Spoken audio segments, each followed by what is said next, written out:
Okay, ini tajuk yang last untuk semester 3, penyata aliran tunai ataupun kita panggil PAT. Okay, ni apa itu? Iaitu dialah satu penyata yang menunjukkan penerimaan dan pembayaran tunai. Jadi dia menunjukkan cash flow, macam mana pergerakan tunai. That's why kita panggil dia penyata aliran tunai. Jadi dia akan menunjukkan pergerakan tunai untuk sepanjang tempoh perkanan. That means from January until December ataupun February until next year January. That means for satu tempoh perkanan. Okay, so dia menunjukkan pergerakan tunai dan menerangkan sebab berlakunya perubahan kedudukan tunai syarikat. Okay, mungkin juga cikgu cakap macam tu you tak faham, cikgu terangkan yang ni. Okay, contoh dia. Katakan pada tahun 2020 syarikat mendapat untung bersih 30,000. Dan pada masa itu wang yang di dalam bank, the cash money that you have is 12,000. Dan kita tengok pada tahun yang hadapan, the coming year, pada 2021 untung bersih adalah lebih tinggi. Okay, from 30,000 sudah jadi 60,000. Tetapi wang di dalam bank, the cash money that you have, sudah jatuh from 12,000 menjadi 5,000 saja. Jadi mungkin ada orang, ada pelabur yang membaca penyata kedudukan kewangan, they will have a question in their mind. What happened sedangkan untung bersih sudah bertambah tetapi wang di dalam bank sudah jatuh pula? Okay, apa berlaku kepada wang yang untung tu? You profit so much and yet your money sudah tak ada, kurang lagi. Okay, jadi apa yang berlaku? Jadi itulah kegunaan penyata aliran tunai.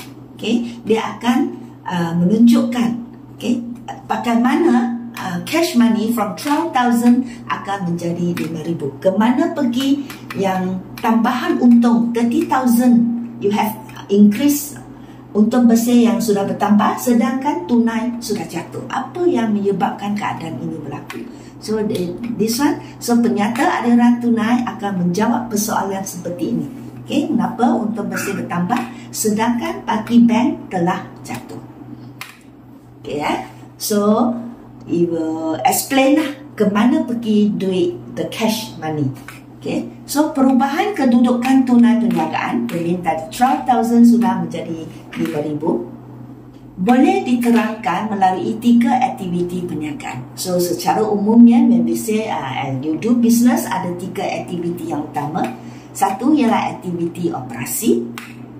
The aktiviti operasi mean the aktiviti jual beli perniagaan lah. Okay, where you buy inventory, you pay the pemiutang, you jual barang, you bayar cukai, you bayar belanja. That is called aktiviti operasi. Okay. Yang aktiviti kedua, aktiviti perniagaan biasa akan melibatkan aktiviti pelaburan. That means they got money, they will invest. They will invest, akan membeli aset tetap, mereka akan melabur, membeli saham syarikat lain, mendapat hasil dividen, they simpan money dalam bank, mendapat hasil faedah. All these are the investment. So ada yang aktiviti pelaburan for business. Dan last ada juga aktiviti pembiayaan. That means you need money to buy asset. So you buat pinjaman. Okay, or you terbitkan share, dapatkan modal. All this they call aktiviti pembiayaan. Okay, so semua ini for all the business dia mesti adanya 3 aktiviti yang ni. Jadi 3 aktiviti inilah yang akan menyebabkan perubahan kedudukan tunai. This akan explain ke mana perginya tunai. So the money might be used for aktiviti operasi, the money might be used for aktiviti pelaburan, the money might be used for aktiviti pembiayaan. So kita akan mengkaji aktiviti ke aktiviti dalam sesuatu perniagaan. From there we explain ke mana perginya wang tunai perniagaan. Okay, jadi PAT, penyata aliran tunai, akan disediakan berdasarkan 3 aktiviti inilah. Okay, so before you tahu macam mana nak sediakan penyata aliran tunai, you must at least know apakah secara terperinci apakah aktiviti ini. Okay, so cikgu explain tentang aktiviti operasi dulu. So when we say aliran tunai, aktiviti operasi, oh here is all involve cash. Kalau tak involve cash, tak boleh record di dalam penyata aliran tunai, because now tekanan kita ialah cash flow. Okay, so untuk aktiviti operasi, contoh wang yang masuk because of aktiviti operasi dan masuk dalam perniagaan ialah, contoh kita kutip daripada pelanggan, because we jualan tunai dan juga jualan kredit. We sell, then we get the money from the customer. So ini ialah the money cash flow inside comes in the company. Then juga mungkin you got money, you ada yang hasil faedah daripada simpanan, okay, or you pinjam to other people, you got you charge them faedah. Dan you invest, dan hasil dividen daripada pelaburan. Dan ini ialah aliran masuk for aktiviti operasi. Dan aliran keluar, the money comes out because of aktiviti operasi. Contoh, kita bayar kepada pembekal, kita beli barang niaga, ataupun kita bayar belanja operasi, lah cukai, gaji, faedah. Okay. All this belanja faedah, because we buat pinjaman, all that we pay. So, secara ringkasnya, apakah jenis urus niaga yang boleh kita masuk dalam aktiviti operasi ialah senang saja.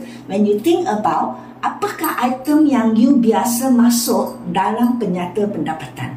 When you kira the untung hasil, untung bersih. So, what are the item inside penyata pendapatan? So, these are the item. Hasil jualan, hasil faedah, hasil dividen, belanja, all that. Okay, inventory. So all these item adalah aktiviti operasi. So secara kesimpulan, aktiviti operasi ialah aktiviti yang memberi kesan kepada untung bersih perniagaan. So whatever item that you masuk dalam penyata pendapatan, itulah dipanggil sebagai aktiviti operasi.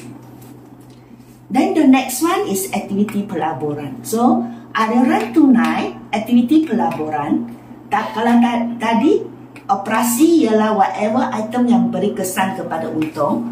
So kalau dia pelaburan pula ialah aktiviti yang memberi kesan kepada pelaburan jangka panjang.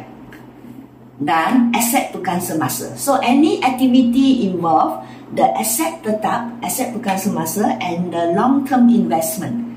Jadi semua ini kita akan masuk sebagai aliran tunai di bawah aktiviti pelaburan. So contoh contoh aliran masuk. So contoh seperti kita jual pelaburan kita. Sebelum tu anda sudah beli saham dari syarikat lain. So now the saham sudah naik, you jual, you dapat untung. So that is aliran masuk. Okay, the money comes in because you sell your saham. Ataupun you jual aset. The kenderaan yang sudah lama you jual, so you dapat, the money comes in. Okay, di bawah tajuk aktiviti pelaburan.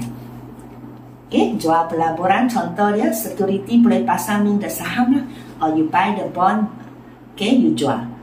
Aliran keluar because of aktiviti pelaburan yang di bawah topik ni ialah kalau jual sebagai aliran masuk, you beli, the money goes out because you buat investment. Jadi aliran keluar wang, cash flow going out because you buy the share from other company. Okay, or you buy bond from other company, so you have to pay money. So ini aliran keluar. Ataupun you beli aset. Okay, you beli kenderaan, you beli bangunan, you beli tanah, you beli perabot. Semua ini you beli because you melabur.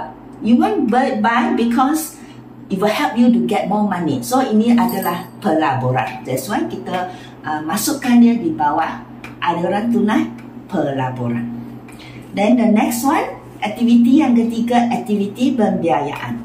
So aliran tunai yang boleh kita masuk di bawah tajuk aktiviti pembiayaan ialah aktiviti yang memberi kesan kepada equity.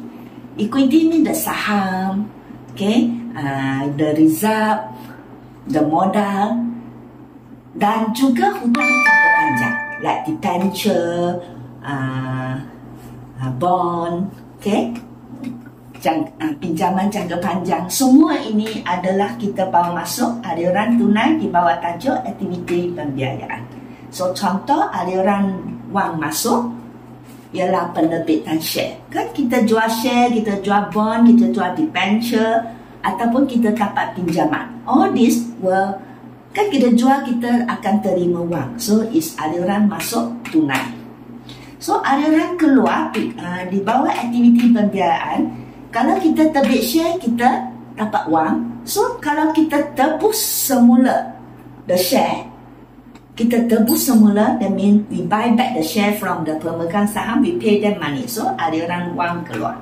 Okay, penebusan share, persaraan bond, that means the bond sudah tamat tempoh, sudah matang, you have to pay back their money. Okay, persaraan bond. Dan debenture sama juga, sudah tarik matang, you have to pay back, bayar balik wang kepada pemegang debenture.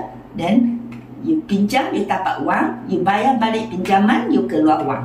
So all this memberi kesan kepada equity, because share share adalah di bawah tajuk equity. Okay, then debenture, bond, pinjaman, all that ialah hutang jangka panjang. So all this adalah di bawah tajuk aliran tunai aktiviti pembiayaan.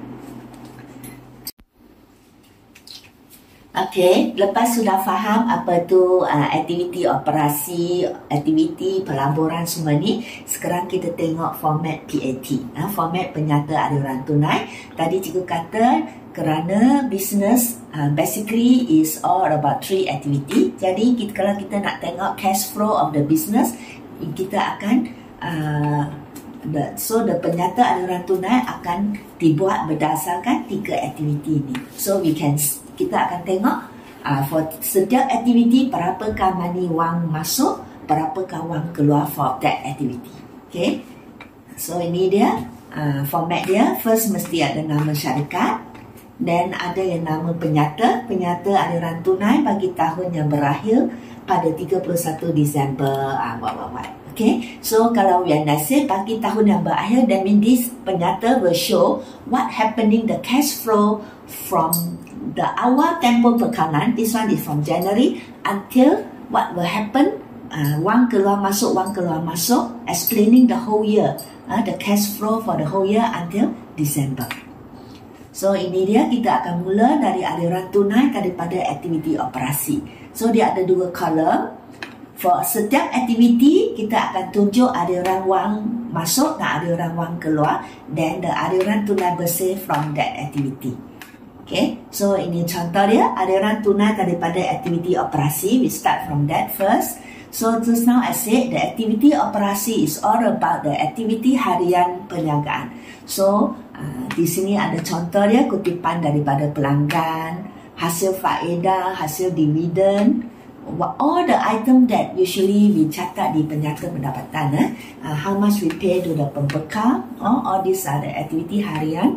Then how much we pay all the belanja operasi. So kalau soalan ada kata belanja cukai, then you put lah belanja cukai, bayaran kepada belanja gaji, bayaran kepada belanja pentadbiran, whatever lah.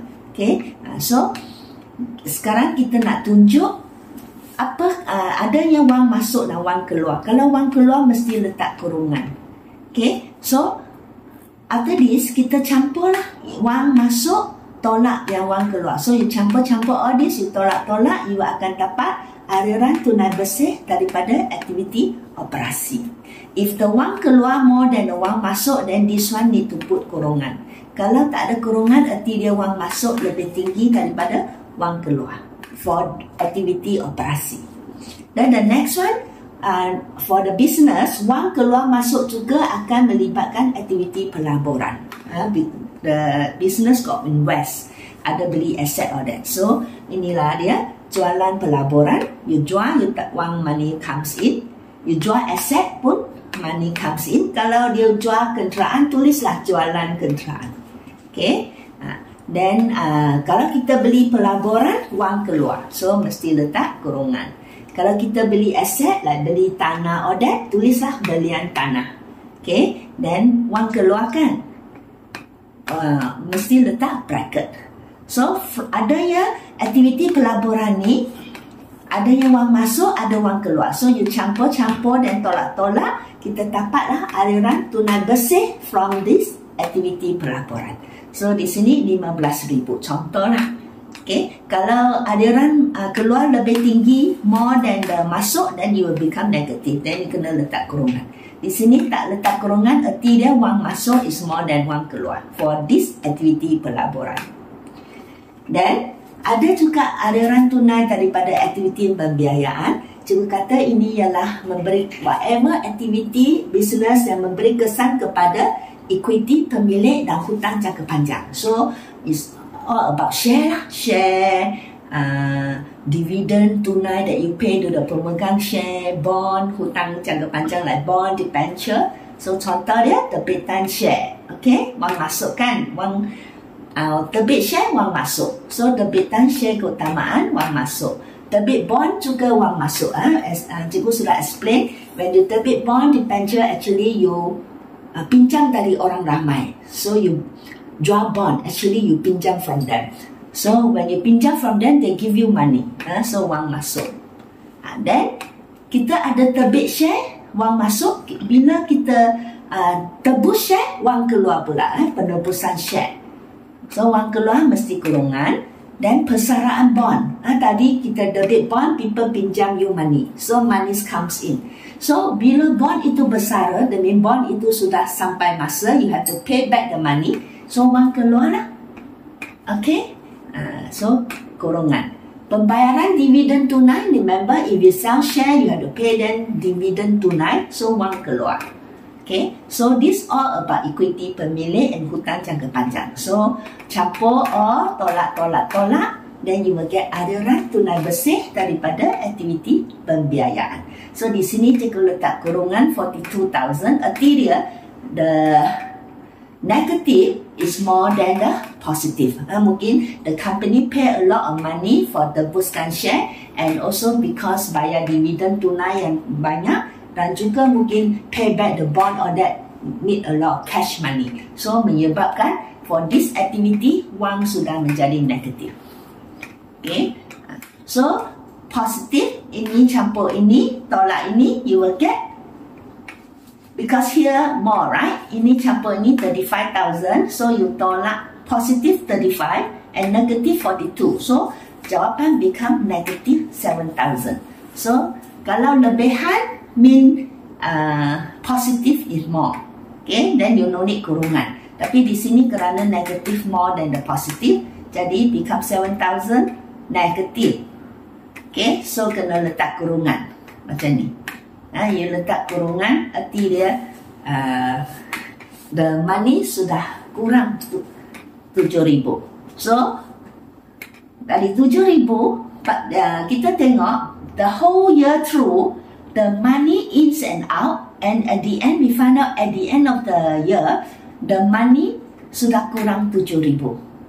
That means wang keluar more than the wang masuk. You can see not the whole year through for that company. Yang masuk 20,000, 15,000, 20,000 dari operasi, 15,000 net from pelaburan, and yet the pembiayaan sudah use more than sudah wang keluar more than the wang masuk. So overall, after we campur 3 activity for the business for the whole year through, kita dapati secara keseluruhan wang masuk adalah kurang daripada wang yang keluar. That means your wang keluar more than the wang masuk, so become negative. Dipanggil kurangan tunai. This is called kurangan tunai. Okay, so we plus the awal tunai. Let's say just now the contoh juga kata awal tahun actually got 12,000, right? Why at the end only become 5,000? So you plus the 12,000 you have, then because you sudah guna 7,000 untuk aktiviti pembiayaan, so that's why bagi akhir tahun you left only 5,000. Okay. Jadi itu sebab dia penyata aliran tunai, okay, dikatakan dia boleh menjawab persoalan macam ni. Okay, why? So tadi the penyata aliran tunai sudah menerangkan sebab kenapa 12,000 pada awal tahun, at the end cuma tinggal 5,000. So we explaining using the penyata aliran tunai dengan melalui 3 aktiviti ni: operasi, pembiayaan, pelaburan. From there we understand the money comes in, comes out because of what. So at the end the money only left 5,000 in the bank. Ada satu perkara, bukannya semua urus niaga dalam ini ialah penyata aliran tunai. That means all the cash flow. So kalau aktiviti yang tidak melibatkan tunai tak boleh rekod di penyata yang ni. So perhatian, ada urus niaga yang mengubah, change kedudukan kewangan perniagaan tetapi tidak melibatkan tunai. So kalau dia tidak melibatkan tunai, tidak boleh rekod di PAT because inilah penyata aliran tunai. This penyata to show where the money goes in and out, cash money. So if not involved with cash, tak boleh rekod di penyata aliran tunai. Contoh urus niaga yang tidak melibatkan tunai seperti kita dapatkan aset tetap dengan terbit share. Kita terbit share and we get the asset. So we didn't pay cash, so you cannot catat di sini. Menjelaskan liability dengan terbit share atau bond atau debenture. So we pay you, but I didn't pay you the money. I give you share. I hutang you, I give you share. I didn't pay you money. Jadi ini pun tak boleh rekod di penyata aliran tunai. Ataupun kita membayar dividen share. I didn't give you dividend tunai, but I give you dividend by you giving you share. So dia no cash money. Ataupun share bonus, semua ini tak melibatkan tunai, jadi dia tak boleh rekod di penyata aliran tunai. But all this dia akan mengubah kedudukan kewangan. Like share bonus, modal akan bertambahkan, tetapi kita tak keluar wang. So we cannot record di penyata aliran tunai. Atau kita menilai semula aset. Right, tanah sudah naik harga from 100,000 menjadi 500,000. Sudah naik banyak, tetapi we didn't get money. It's just that catatan berhu, debit the asset, credit result penilaian semula. Jadi dia tidak melibatkan tunai. Ataupun untuk milikan tunggal perkongsian, adanya modal tambahan oleh pemilik sendiri bawa masuk. Contoh dia aset tetap, dia bawa masuk kenderaan. Jadi equity, kedudukan kewangan, modal sudah bertambah, tetapi tunai tak bertambah kerana dia membawa masuk aset tetap. Unless kalau dia bawa masuk cash, yes, then kita akan letak dalam aktiviti pembiayaan. So soalan juga akan tanya, kita nak sediakan penyata aliran tunai, dari mana sumber we can get the maklumat so that we can sediakan all this. Sumber maklumat dia ialah kita akan dapat maklumat all this daripada penyata pendapatan komprehensif. Right, this one. Aliran tunai aktiviti operasi, as I say, all this actually kita rekod di penyata pendapatan. So we look at the penyata pendapatan komprehensif, so we can get the aliran tunai for aktiviti operasi. Then sumber yang kedua, penyata kedudukan kewangan. Biar di dalam penyata kedudukan kewangan ada aset, equity, pemilik, liability kan. So we can sediakan all this, aliran tunai, pelaburan dan pembiayaan. Tetapi kita kena berbanding dua tempoh, because we need to see at least 2 years ni. Kalau 1 tahun we cannot see the beza. Kita mesti tengok yang 2 tahun. Contoh yang tadi cikgu tunjuk di sini. You tengok tak? Cikgu, ini ialah sebahagian daripada penyata kedudukan kewangan. So you see, I have to show you the 2 years. If I just show you 1 year, then you tak boleh berbanding. Then how I know that wang sudah kurang atau sudah bertambah? So penyata kedudukan kewangan yang ditunjuk tu mesti at least 2 years. Dan sumber yang ketiga ialah sumber penyata perubahan equity. As I said, ini ialah menunjukkan all the account share, account result. So ini juga satu sumber yang boleh membantu kita menyediakan aliran tunai dari aktiviti pembiayaan. Dan juga maklumat tambahan yang berkaitan dengan aktiviti operasi, ada nota kaki account, ada all this juga akan dapat membantu kita menyediakan penyata aliran tunai.